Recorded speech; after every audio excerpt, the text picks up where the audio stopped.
Caros congressistas, boa noite a todos. Na pessoa do Dr. Andrei, eu cumprimento toda a mesa. É bom rever amigos aqui, alguns que eu encontro apenas no aeroporto, né, Décio? E vê-los aqui com mais tempo é muito bom. Os que são de Minas já sabem, e aqueles que estão visitando Minas Gerais conhecem as nossas montanhas, as nossas serras.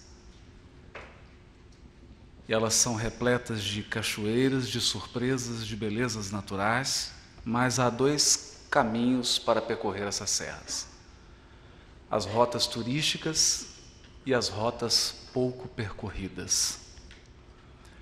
É, na verdade, uma profunda ousadia da minha parte, que não sou da área, falar num congresso repleto de acadêmicos de medicina, de médicos, psicólogos, psiquiatras, mas fazemos em função do tema que foi proposto para a nossa reflexão da noite: Jesus, o terapeuta e a terapia. Mas, como dizem no norte de Minas, miséria pouca é bobagem. Já que me propus a ter a ousadia de vir aqui falar, optei pelas rotas não turísticas de abordagem desse tema.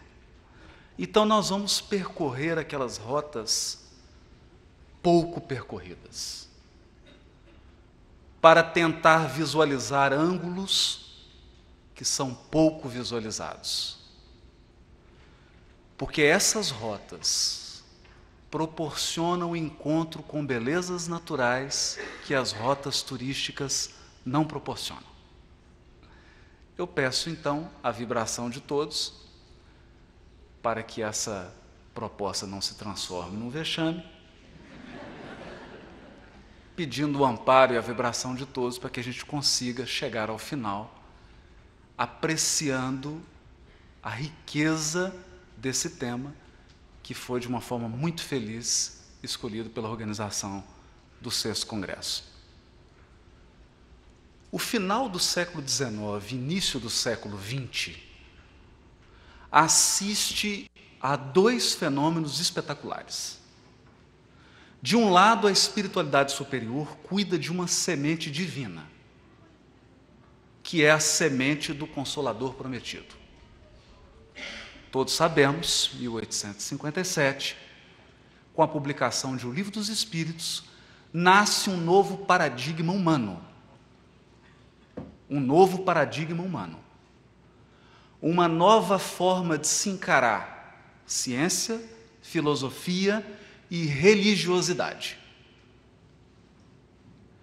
Mas, com o nascimento do Espiritismo, enquanto codificação, enquanto sistematização dos fenômenos que são mais antigos que a humanidade, nós temos um trabalho ainda preparatório. Era necessário que a humanidade avançasse do ponto de vista da técnica, do ponto de vista da tecnologia. E o final do século XIX, início do século XX, a humanidade assiste a um avanço avassalador do conhecimento científico e da reflexão filosófica, paralelo a movimentos religiosos de transformação e de renovação. Em função do grande avanço tecnológico, a ciência começa a se especializar cada vez mais. E nós assistimos a uma profunda transformação dos paradigmas. Uma nova forma de encarar os fenômenos da natureza é proposta para a humanidade. E passa a ser a grande vedete da vez, a ciência e as suas peripécias tecnológicas. Nunca antes o corpo humano havia sido explorado com tanta profundidade, com tanta competência. Uma pleiade de espíritos reencarna, para levar adiante esse trabalho de pesquisa na física, na biologia, na psiquiatria, na psicologia, etc, etc, etc. No entanto, com os monstros da Primeira Guerra Mundial e da Segunda Guerra Mundial, a humanidade como que entra em pausa. Entra em pausa porque as nações super civilizadas, as nações que detinham o maior patrimônio tecnológico, as nações que ditavam o rumo epistemológico,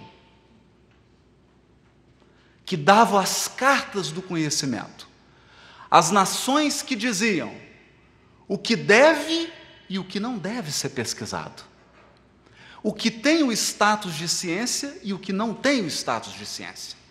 Essas nações super civilizadas dão mostras da mais alta barbaridade com a Primeira e a Segunda Guerra Mundial. O ser humano é reduzido a condições subhumanas de violência, de ódio, de crueldade. Intelectuais, cientistas, filósofos, poetas, estarrecidos, começam a questionar o avanço unilateral da ciência, dos seus paradigmas e a aplicação da tecnologia, que se tornou refém de ideologias políticas e econômicas. É nesse contexto que nós temos um livro extraordinário de Thomas Kuhn, chamado A Estrutura das Revoluções Científicas. Eu não vou falar sobre esse livro, fiquem tranquilos. Mas nesse livro ele vai dizer que a ciência avança de um paradigma a outro. E a partir desses dois grandes fenômenos da nossa civilização ocidental, Primeira e Segunda Guerra Mundial, dois paradigmas claros se esboçam na nossa sociedade. Um dominante das nossas instituições, dominante das nossas academias, das nossas universidades e das nossas instituições políticas e sociais, que é o paradigma materialista. As instituições da justiça são instituições fundadas no paradigma materialista. As instituições da academia estão baseadas no paradigma materialista.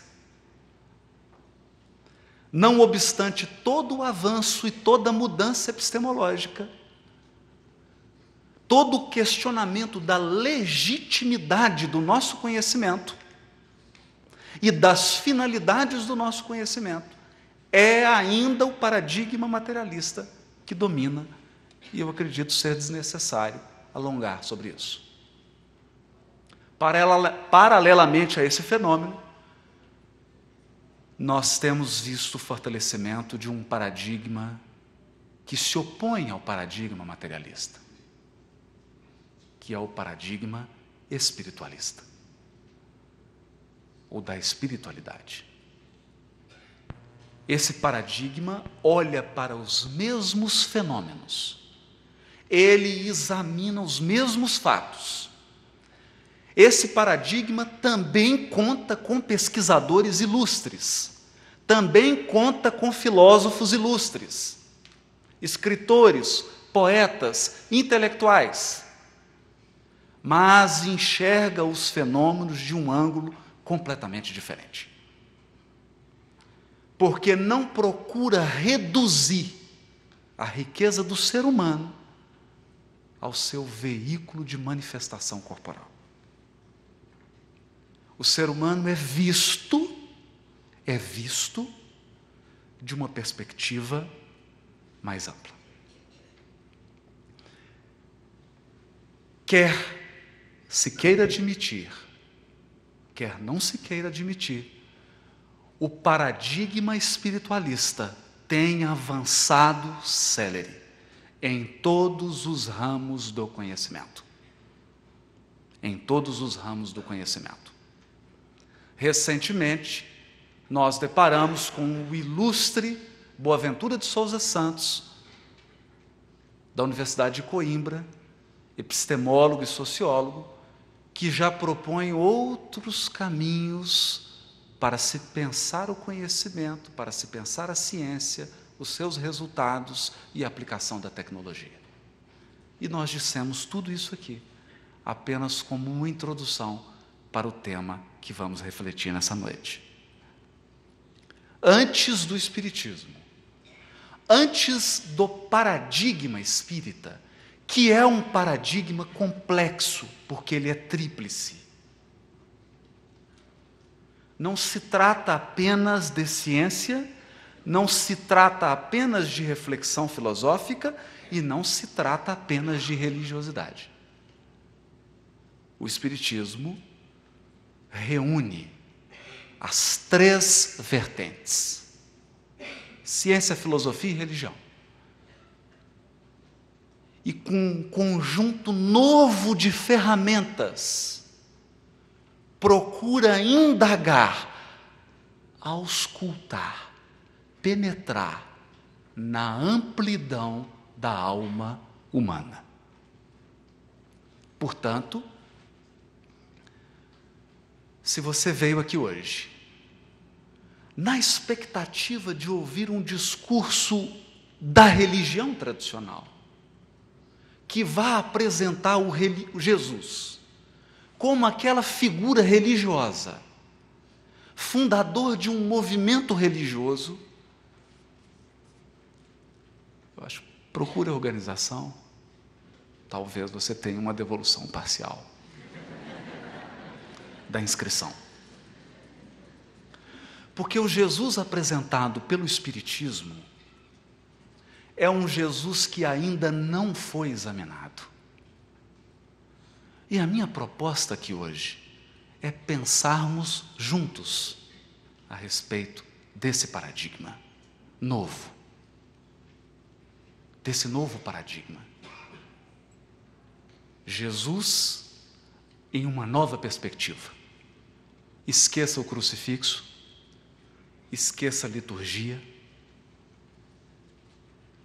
Pensemos em Jesus na figura de um grande educador e, em especial nessa noite, na figura de um grande terapeuta.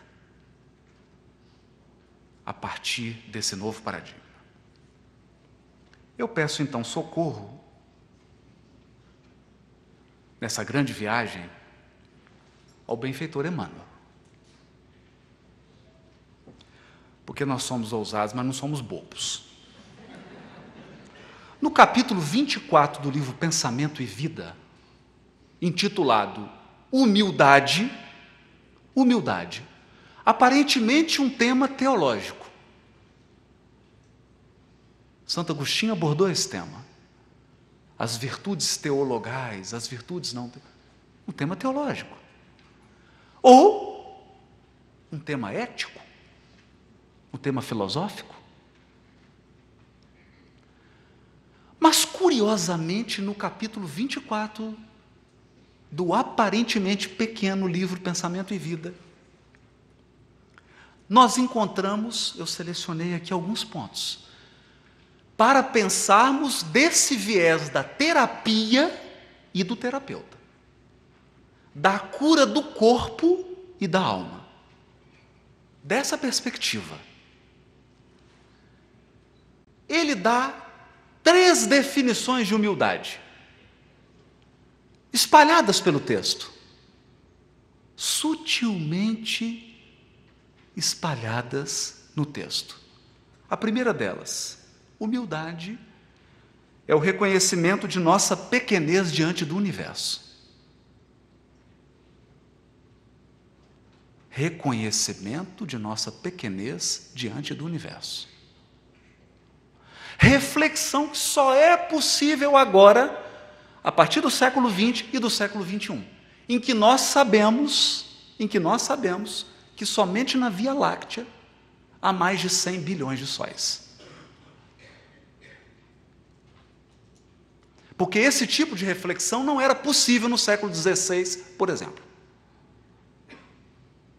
em que se acreditava que o Sol girava em torno da Terra. Diante dessa conquista da ciência, nós podemos dizer e podemos concordar com essa proposta do benfeitor, de que a humildade é o reconhecimento da nossa pequenez diante do assombrosamente infinito universo. Mas ele dá outra definição. Ele diz que humildade é o atributo de Deus no reino do eu. Como? Atributo de Deus no reino do eu. No centro de cada individualidade encarnada e desencarnada, há um conjunto de atributos, um conjunto de qualidades. Nós vamos falar sobre isso. Uma delas é a humildade. E ele diz assim, ainda, que a humildade é liberdade interior que apoia a permanente renovação para o bem. Liberdade interior que apoia, que sustenta a permanente renovação. Porque só se renova quem acredita que precisa melhorar. Quem se crê perfeito não está aberto à melhoria. E quando ele diz de liberdade interior, nós lembramos do célebre diálogo da esposa com Sócrates. Ela vem chorando até a cadeia, onde ele estava preso, às vésperas de ser obrigado a tomar a cicuta, e ela diz para ele assim, mas você está preso. Não, eu estou livre. Os que me prenderam estão presos. Ele fala, mas você vai morrer. Ele fala, todos vão. Você vai morrer injustamente. Ele fala, você queria que fosse justamente? O que nos leva a pensar, quem estava preso? Quem estava preso? Sócrates? Não creio. Com essas três definições de humildade, se vocês imaginarem que eu estava sendo ousado, vocês não viram Emmanuel. Ele avança. Ele diz assim, a ausência de humildade no espírito provoca enquistamentos do sentimento. Hã? Como assim? Enquistamentos do sentimento. É como se o sentimento fosse um fluxo. E quando você não tem humildade, esse fluxo criasse coágulos, tumores, que prejudicassem o fluxo do sentimento. E ele dá nome a alguns desses enquistamentos. Ele vai dizer, orgulho, cobiça, egoísmo, vaidade. 4. Orgulho, cobiça, egoísmo, vaidade. Por que esses 4? Dá para entender. O que ele está sugerindo é que a falta de humildade leva à egolatria. O culto exagerado e doentio do ego. Exagerado e doentio. Aquilo que sai do limite, que extrapola o razoável. E que transforma a personalidade em um castelo. E esse encastelamento, essa egolatria, leva a criatura ao orgulho e vaidade, cobiça e egoísmo. Eu sou o melhor, tudo para mim. Eu sou o melhor, tudo para mim. Isso é um enquistamento. É como um fluxo de água que fosse interrompido, cria-se uma poça d'água, E essa poça d'água, em razão da paralisação, da interrupção do fluxo, ela começa a gerar apodrecimento, etc, etc, etc. Aquilo vira um tumor. Eu não vou entrar em detalhes técnicos, porque aí já seria ousadia demais. Num congresso médico, eu que sou da área jurídica. Ele vai dizer que esses enquistamentos levam a um espírito de posse exclusivista.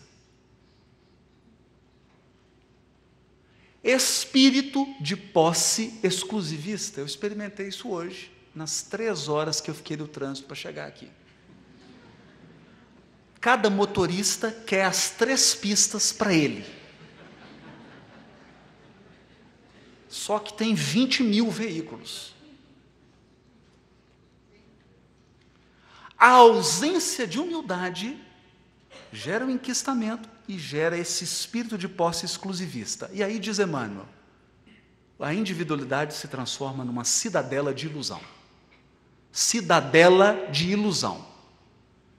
Porque eu me imagino melhor e com mais direitos do que todos os outros seres do universo. Parece tolo, mas é realidade.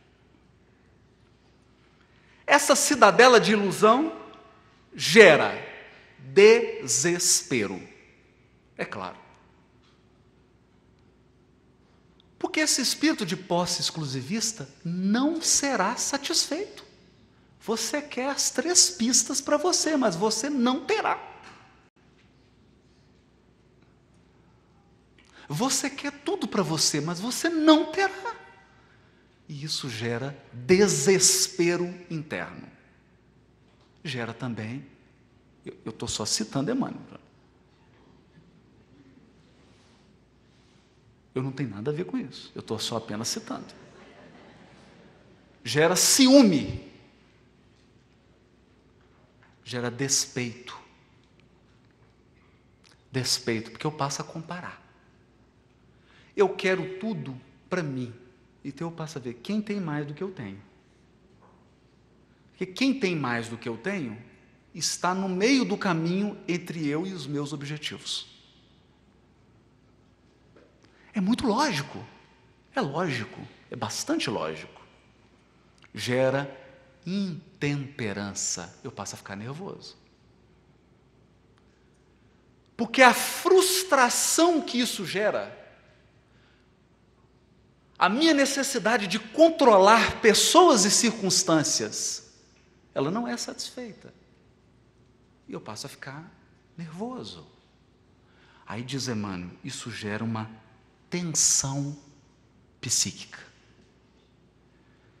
Tensão psíquica. É como se fosse, vocês me ajudam, tá? Qualquer coisa. Estresse muscular, né? Fica tudo endurecido. Só que não é muscular. É psíquico. Você fica tenso psiquicamente falando. Agora aqui, o assunto fica interessante.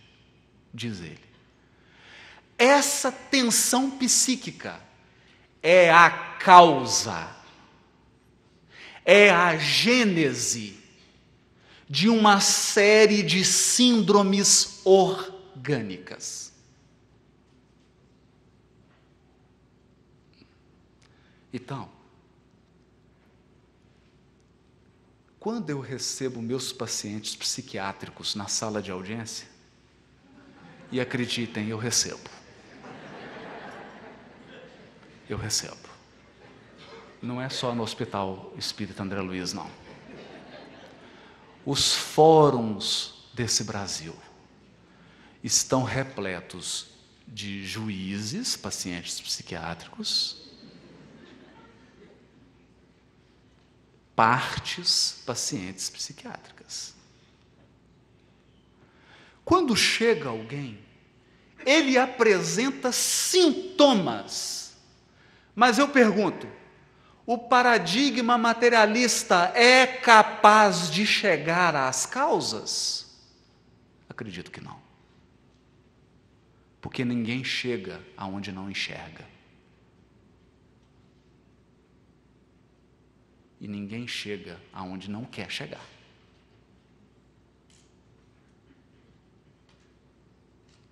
A tensão psíquica só é detectada no paradigma espiritualista.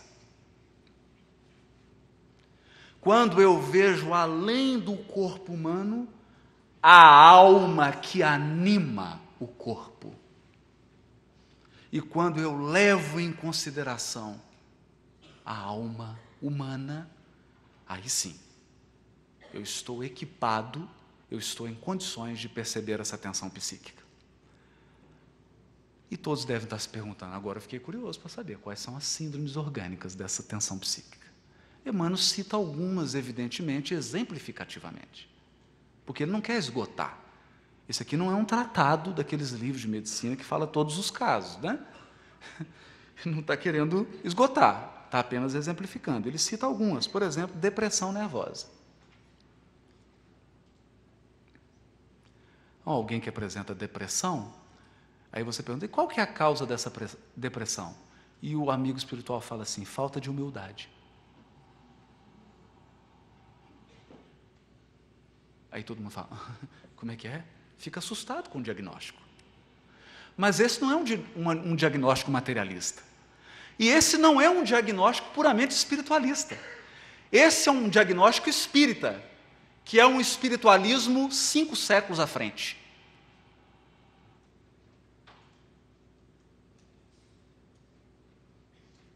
Então esse diagnóstico é arrojado mesmo.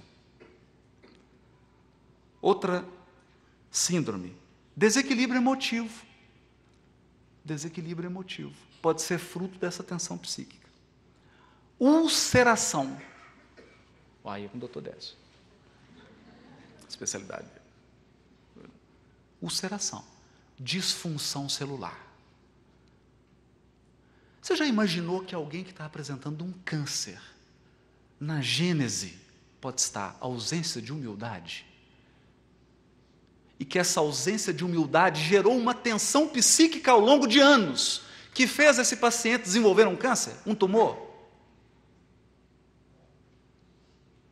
Pois bem, é isso. É um diagnóstico arrojado. Porque agora o tema humildade deixou de ter interesse apenas filosófico. Eu não estou apenas discutindo ética nicômano. Eu não estou apenas discutindo metafísica, como queria Aristóteles. Eu estou sendo obrigado a me debruçar sobre esse tema. Se quiser entender o fenômeno do câncer na sua profundidade. É desafiador. É desafiador. E diante desse diagnóstico ampliado, diante dessa visão que foi a fundo, que foi no fundo do problema, eu preciso de uma nova terapia. Não de uma nova terapia que exclua as outras. Não é isso. Aí seria falta de humildade. Aí seria falta de humildade. Mas de uma terapia que conjugue os elementos da psicanálise, da psicologia analítica, da psicologia transpessoal e da psiquiatria, que consiga unir, que consiga conjugar para que o paciente receba um tratamento mais integral, para que o ser humano seja visto numa perspectiva mais ampla, mais inclusiva.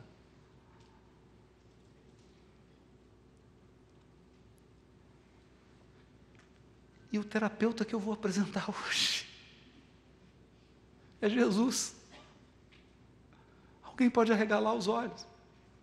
Se eu achei que ele era líder religioso, achou mal. Achou mal. Nós demoramos 1857 anos para começar a entender Jesus, com a questão 625 do Livro dos Espíritos. É muita transformação. Pois bem, vamos entender esse terapeuta e essa terapia. Claro, nos contornos gerais. Porque estamos longe ainda de devassar as sutilezas da terapia de Jesus. Pelo menos pessoalmente. Nos evangelhos estão narrados em torno de 26 curas. 26 curas. E nós podemos ter uma impressão de que Jesus estava curando corpos. Pode dar a sensação de que ele estava apenas expulsando espíritos obsessores e curando corpos. Mas a questão é mais profunda. Pode até ser que o problema que se apresentava, a síndrome orgânica, fosse real. Mas o terapeuta que nós estamos falando lidava nas causas profundas. Ele penetrava no âmago da alma humana. No âmago da alma humana. E mesmo antes dele exercer a sua terapia da alma, ele estabeleceu roteiros. E aí Emmanuel, que eu diria, o próprio Emmanuel chama de profilaxia. Né? Profilaxia. E Emmanuel vai citar 2 elementos da profilaxia de Jesus. Primeiro elemento, a manjedoura. Segundo elemento, a cruz. Mas eu achei que ia ficar livre da cruz. Você está trazendo a cruz de novo? Ele diz assim, na manjedoura, Jesus nos deixa 2 lições. Avançar para frente sem prender-se.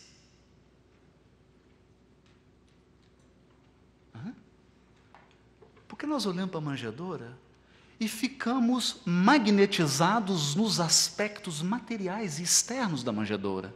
Eu olhei uma manjedoura simples, tinha uma vaquinha, tinha um boi, tinha um burrinho. Esses são os elementos exteriores. É preciso penetrar no âmago da manjedoura. O que o benfeitor está propondo é que a primeira lição da manjedoura é avançar para frente sem prender-se. Jesus era o governador, é o governador espiritual do orbe e começou numa manjedoura para nos dizer o seguinte: você pode avançar de qualquer lugar. Porque não importa de onde você parte, importa para onde você está indo. Não importa de onde você começou, importa onde você vai chegar. Então a manjedoura é lição mais profunda? É lição mais profunda? É lição de que qualquer um pode começar. Não importa a tua origem. Não importa o que você tem agora. Não importa a tua condição atual. Você pode começar. E mais, você pode chegar. É possível atingir os objetivos. Por quê? Porque é possível avançar sem prender-se. E nós só deixamos de avançar quando ficamos escravizados às conquistas atuais. Mas tem uma segunda lição. Projetar o melhor de si mesmo sobre os caminhos do mundo. Diz Emmanuel que a lição da manjedoura é de que nós devemos projetar o melhor de nós sobre os caminhos do mundo. Jesus escolheu os mínimos recursos da manjedoura para mostrar que, no fundo, o sucesso da caminhada evolutiva só depende dos elementos que você traz dentro de si. Só depende dos potenciais que você carrega no íntimo e que você precisa projetar. Nós vamos falar mais sobre isso um pouquinho, senão o Andrei puxa meu olho. E a cruz? O que a cruz ensina? Diz Emmanuel. Ensina a olvidar todo o mal.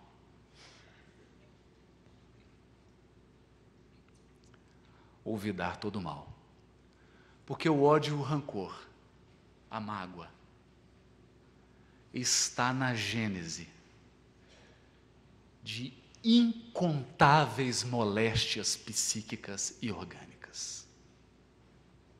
Eu diria que o maior desafio da reencarnação é reencontrar e conviver com os desafetos do passado. E mais do que isso, suportar novamente os seus espinhos.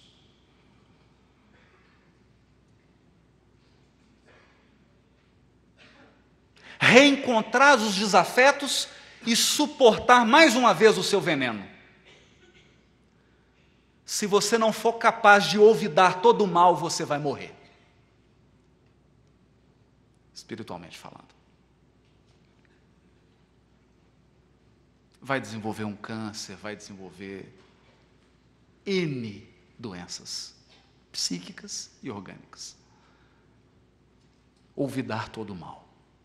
E a outra lição: recomeçar alegremente a tarefa do amor a cada dia. Recomeçar alegremente a tarefa do amor a cada dia. Quando Jesus aparece para Madalena, está todo mundo preocupado, cadê a marca do prego? Todos estavam fixados na cruz. E Jesus ensinando que era preciso recomeçar, esquecer a cruz e viver agora a vida nova, a vida espiritual, a alegria que triunfa sobre a provação, a alegria que triunfa sobre a expiação, o amor que triunfa sobre o mal. Olvidar o mal e recomeçar. Recomeçar. Quando nós somos crianças, nós recomeçamos bem. Você é pequenininho, você cai, bate o rosto no chão, machuca o nariz, sai sangue. O que você faz? Chora. Mamãe, papai ajuda, daqui 2 minutos, o que você está fazendo? Tentando andar de novo. Até que a gente se torna adulto. E aí você toma um tombo, não quer andar mais. Porque perdemos a capacidade de recomeçar alegremente a tarefa do amor a cada dia, que é a lição da cruz. É essa a lição da cruz. É nesse sentido que a cruz é terapia. Não é porque nós estamos cultuando o sofrimento, mas é porque amar dói. Ser bom dói. E ninguém falou que não ia doer. Não há propaganda enganosa aqui. Pois bem, diante dessas duas profilaxias, e eu estou tratando apenas do tema humildade, eu estou apenas no capítulo 24 do livro Pensamento e Vida. Um mal, ausência de humildade, e um conjunto de sintomas. Duas profilaxias na própria vida do guia e modelo da humanidade. Mas, infelizmente, como diz um grande amigo, nós temos o hábito de pegar uma banana bonita, sabe aquela banana prata, doce, bonita, nós descascamos ela, comemos a casca e jogamos a banana fora. As pessoas se aproximam de Jesus e ficam apenas com o símbolo religioso. E a grandeza de Jesus elas jogam fora. Os aspectos mais relevantes da exemplificação de Jesus, nós descartamos. Quando Mahatma Gandhi estava em Londres, num congresso teológico, uma pessoa muito mal educada, muito grosseira, perguntou para ele: Gandhi, o que é preciso fazer para que o cristianismo se alastre na Índia? Que falta de sensibilidade, né? Estava falando com um indiano e com um hindu. Ele disse, mas ele ele tinha aprendido a olvidar todo o mal. O Gandhi aprendeu a recomeçar alegremente a tarefa do amor a cada dia. Ele já tinha conquistado os tesouros da humildade. Aí ele falou assim, olha, precisa de duas coisas. E os teólogos ficaram assustados. Precisa de duas coisas para vocês terem uma maior divulgação do cristianismo na Índia. Primeira, o cristianismo precisa ser ensinado sem deturpações. E o teólogo pediu água. Segundo, os cristãos precisam viver como Jesus. Eles falaram, vamos passar para outro país. Pois bem, há uma passagem do Evangelho em que Jesus atua como terapeuta. Embora a gente se prenda nos elementos circunstanciais da passagem. Porque quando se fala em humildade, nós estamos pensando o seguinte, se a pessoa está usando a havaiana, ela é simples. Você não viu o preço agora da havaiana. Se a pessoa está com blazer, está trajada de uma forma adequada, não é humilde. Como se nós pudéssemos medir o que vai no fundo da alma pela veste. Você pode ter uma pessoa dirigindo uma Mercedes C350, muito mais humilde do que um que está dirigindo um Fusca 67. Então, ultrapassando esses elementos que são puramente exteriores, olha como é que João Evangelista narra uma cena espetacular. Os apóstolos estavam discutindo quem era o maior. Qual era o maior apóstolo?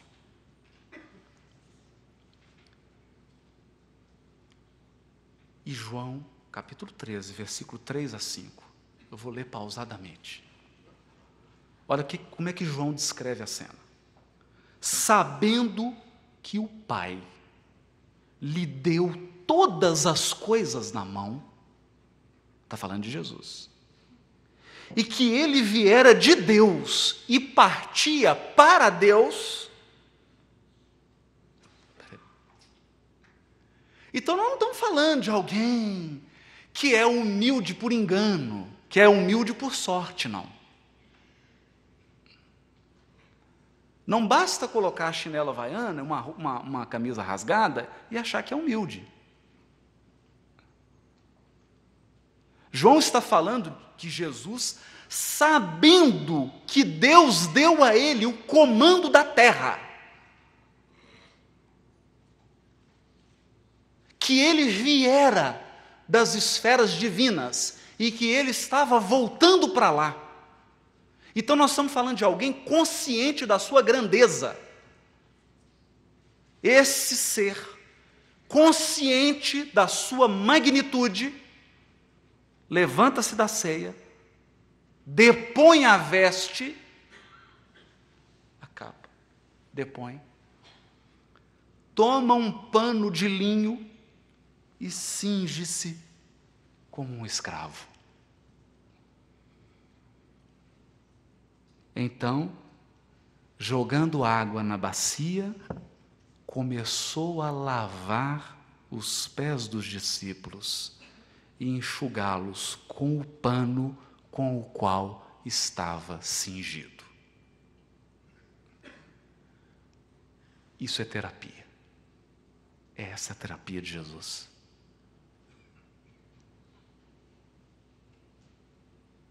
É essa a terapia. Era para tentar mostrar para os apóstolos um Cristo lavando pés. No capítulo 24 e no capítulo 135 do livro Caminho, Verdade e Vida, Emmanuel comenta um pouco sobre isso. E para dar prosseguimento aqui, eu vou ler. Comenta o benfeitor.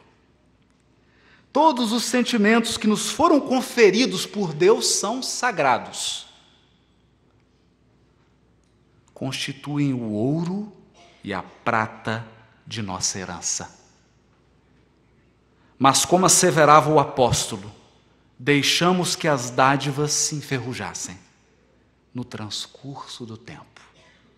Faz-se necessário trabalhemos afanosamente por eliminar a ferrugem que nos atacou os tesouros do Espírito, que são os sentimentos. Para isso, é indispensável compreendamos no Evangelho a história da renúncia perfeita e do perdão sem obstáculos, a fim de que estejamos caminhando verdadeiramente ao encontro do Cristo. Para que o homem se enriqueça, deve adquirir o ouro provado no fogo, fortuna essa que procede das mãos generosas do Altíssimo.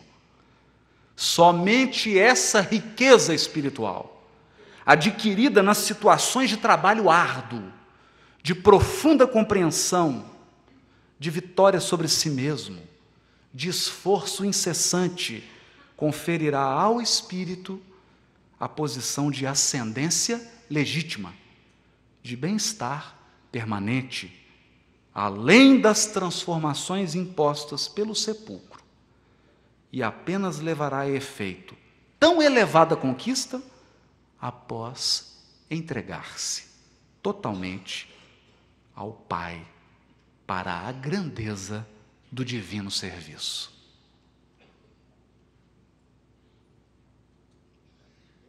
Quem está a serviço de Deus se engrandece. E por fim, para que a gente conclua o nosso passeio e colha talvez a flor mais rara desse passeio, para mostrar que Jesus não curava apenas corpos, nós temos a passagem de Lucas, capítulo 8, versículo 45 a 48. A cura da mulher hemorroíça. Eu não vou entrar nos detalhes da cura, para a tranquilidade do Andrei, que está no controle do horário, né, Andrei?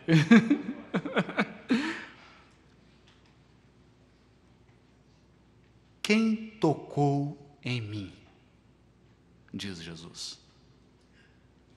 Alguém me tocou, pois eu percebi um poder que saiu de mim. Poder. A palavra em grego é dinamis. Dinamis. Daí vem dínamo. É força mesmo. É força. É poder. Dele saiu poder espiritual. Dinamis. Disse a ela: filha, a tua fé te salvou. Vá em paz. A fé da mulher trouxe o poder das virtudes do Cristo que vieram ao encontro dela. Então talvez você pense em Viktor Frankl, quando diz no núcleo saudável da alma humana. O homem que enfrentou os campos de concentração, passou por todos aqueles horrores e que diz que todo ser humano possui um núcleo saudável.